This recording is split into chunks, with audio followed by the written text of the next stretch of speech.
grew up in a home that looked great on the outside, but behind closed doors, there were things going on that were really unsafe and unhealthy. My dad was involved in satanic ritual abuse, and it wasn't until my 30s that I started to getting sort of front pages that I thought was the whole story, but it was more or less front pages of chapters.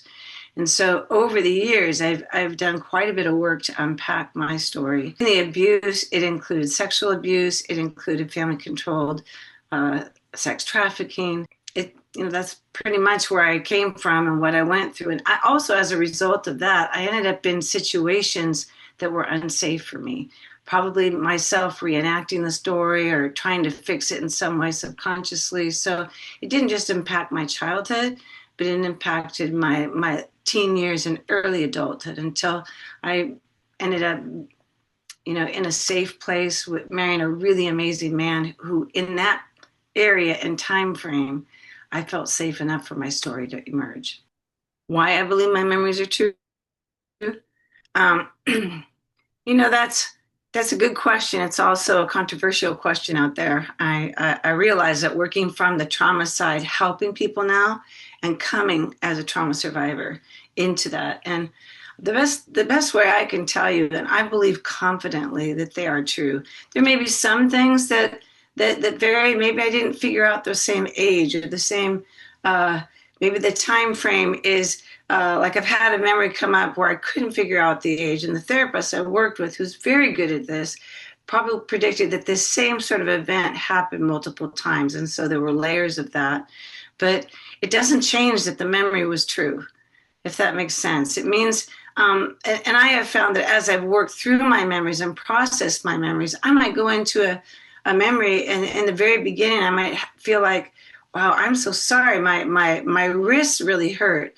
And my therapist was wise enough to say, that's okay. That might be a body memory that's coming up. And so at first I just was feeling frustrated because it was distracting me. In fact, it was part of my memory that was coming forward. Sometimes I would feel very, very sleepy all of a sudden. And realizing that in the memory, as I was able to, try to get myself awake and move through it, that I was actually drugged in the memory. And so, first of all, body memories. Body memories are like, I think, some of the most consistent because you're not even thinking about it yet. You're not trying to orchestrate some thought or anything. They just start to come out. Secondly, when you begin to work through a memory, it starts connecting the pieces between why do I behave this way, or why do I freak out when I smell this smell, or why do I hate campfires, or why am I in the pantry? I mean, there's so many different things, and every single one of those things was able to all of a sudden make sense when the memory came forward. My parents went bankrupt when I was a child, and my mom locked us up in the pantry, and so those memories were kind of surfacing. I kept thinking, why the heck am I in the pantry? And so each level of that is just, there may be some discrepancies around stuff, but any discrepancy is probably really, really minor. Like I said, maybe I'm wondering, wait, I think I'm 3, but now I think I'm like 5. And then you begin to realize, I've had several times where this happened in this setting, in this way.